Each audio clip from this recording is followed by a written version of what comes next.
Zach, what's happening?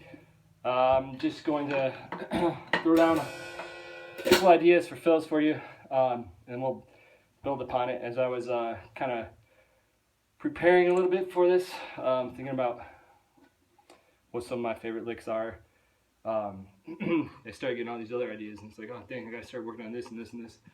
So it's cool because it's making me want to practice and expand my my ideas and my skill level as well. So first of all, one fill that I know you're super comfortable with, and we've talked about many times, and you've definitely have worked it out in great detail, is just the bottom triplets. So we're going to talk about that, just kind of establishing that as a base and then kind of going off of that, all right?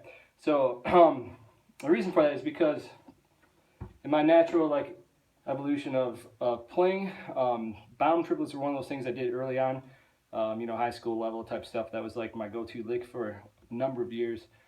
And then I would use left foot with it, so it was like fours instead of triplets. You'd have fours, so right, left, right, right? And you've got those down fine as well. Over the years, I kind of don't use my left foot as much as I used to.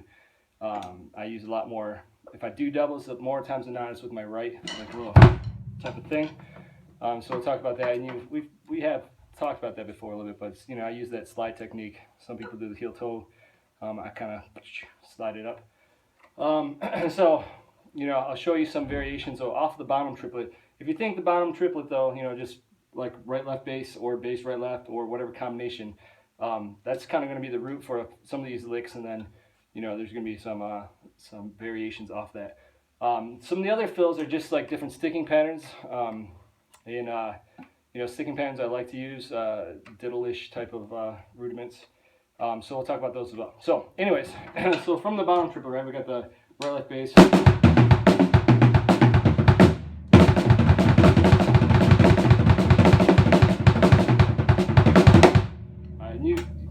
I know you do those just as well as I do. So, and we've talked some of those variations. I know I've seen you do some of those crossover things too. The one I do a lot is just so between the floor time, high time, or middle time, I guess in this case, even though it's the high one, because I got the one over on the left. So it'd be like snare time. So let's see, snare, then rack time, then floor time. So 2 floor times, right, left, and then I go. So back to the snare. So just like that.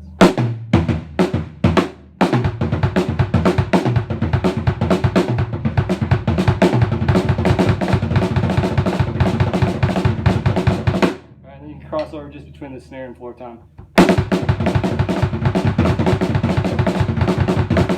And you can do whatever you want. So those types of things. Usually my crosses are just that or that, right?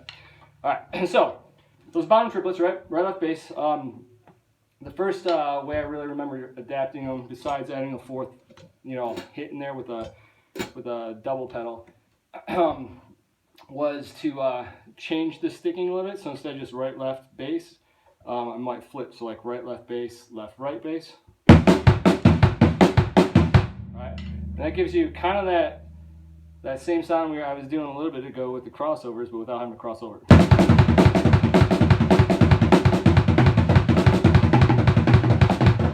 Right, so just gives you a little more options, and it looks kind of cool sometimes because it's you switch it. It's not the same constant.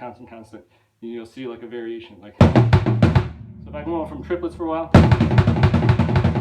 right, and then I just reverse hands, it'll have kind of that effect. All right, so that's one way. That might come into play again later on, and it's a little tricky because just the coordination it takes to flip it is a little different. So it can be a little squirrely at first, and it kind of was there a little bit too actually. But all right, and so the next main way that I really remember. Really changing it up. I don't know, because there could have been other ones. One way was like with different timings. So instead of triplets, 16th notes. So you're still playing threes, but you're playing them over 16th. So you have a, kind of a 3/4 thing happening, like 1 E and a 2 E and a 3 E and a 4 E, right? And you can kind of go from, you know, if you're doing it for more than one measure or however it works, or 2 counts, you know, it's going to feel different. But so.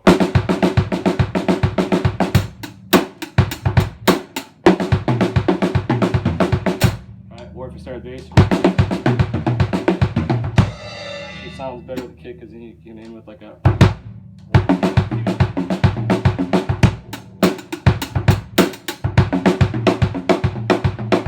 Alright, and you can do the same thing with switching hands.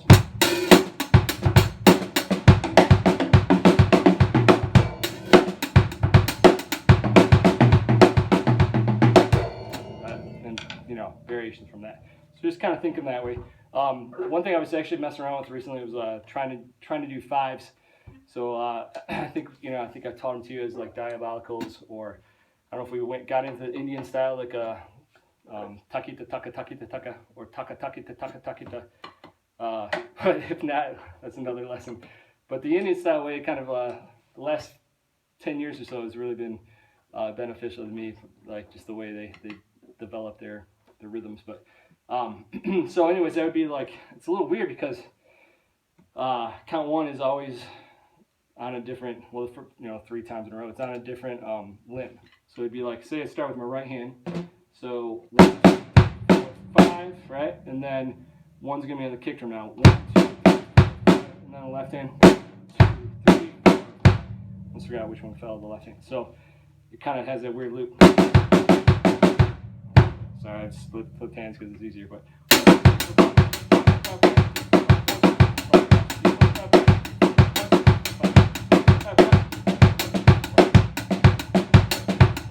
I'm saying? So it's kind of weird like that. So let me see if I can put in a fill and like keep time, but I'll just do like 2 counts.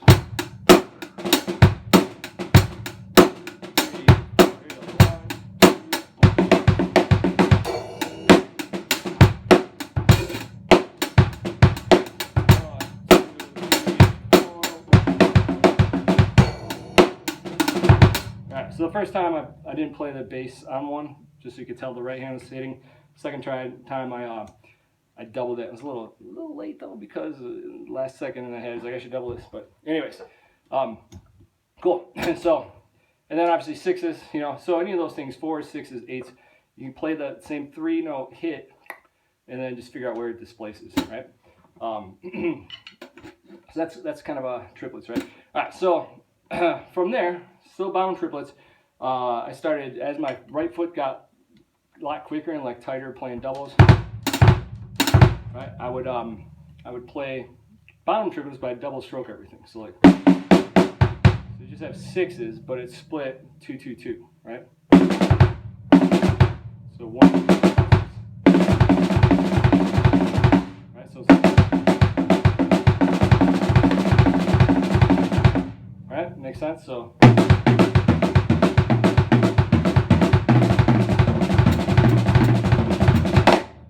So there's 6s, and it has that kind of cool feel because it's not just split, you know, 2 groups of 3, it's 3 groups of 2. So instead of going like,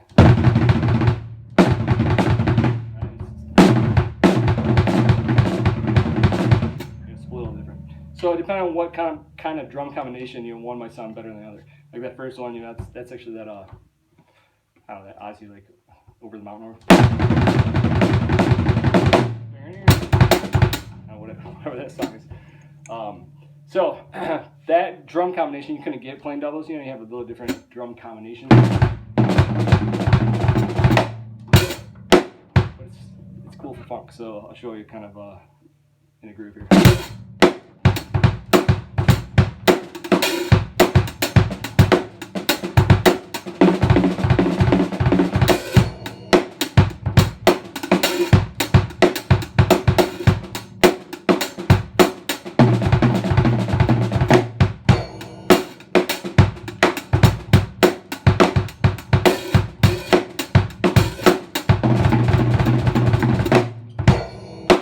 So I did those at some different speeds too. So the last way was basically 32nd note triplets. So my hands were moving like 16th note triplets. 1 and 2 and 3, right? but it's doubling it.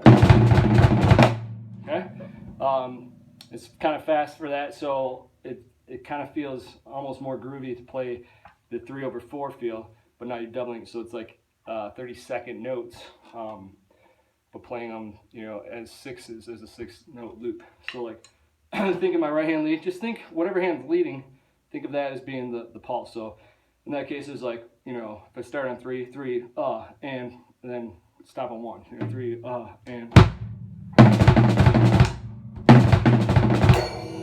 You know, came in, so like, you know, a little bit earlier than it normally would, because I kick out, you know, stop it where that loop happens. So 3, and 1. So your right hand's going, right? But you're double stroking. I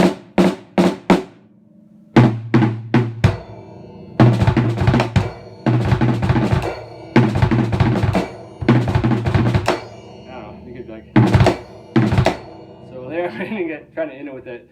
Yeah, I like to punch on one instead of just to crash. Since the bass is hitting on the I'm not going to play 3 30-second notes in a row with the kick drum. Just not going to do that. So I'm playing my left hand with it.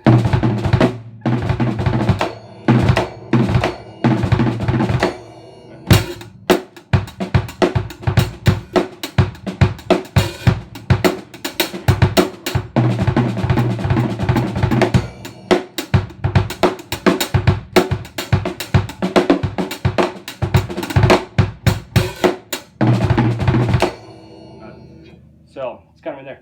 All right, and then from there, the doubles kind of, instead of it being just straight like triplets, you know, thinking bottom triplets, got away from those. I started doing a little bit more, same thing with the doubles, but thinking more even hits, you know, and just getting rid of this left hand completely, playing a lot of rights, because it looks kind of cool and it sounds cool. So I kind of stole the lick from my I was gonna say my friend, but he doesn't know me. So anyways, Derico Watson, he's a guy back kind of in Michigan. He lives in Muskegon, but he plays with you know, people nationally and whatever. He's been Victor Wooten's go-to drummer for a long time. Fills in for Dennis Chambers a lot. Anyways, saw a clinic of his in Nashville. He was a teacher there too for a while. And he does a lot of just double stuff, you know, just cool little things. But one thing I really kind of took from him was this little hi-hat bass thing.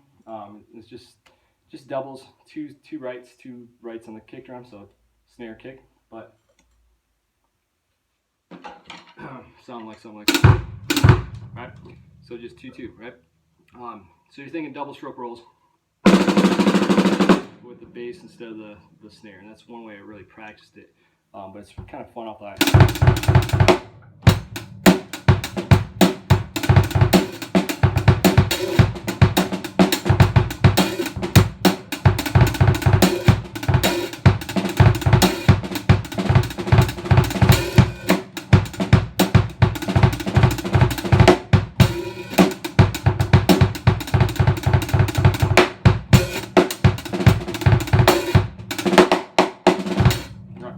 Yeah, and so occasionally I was throwing in the left hand in again, right, which is fine, but you can also just play it. So that's where it was kind of cool. He just like, you know, you hear all this rumble going on, and his left hand's just like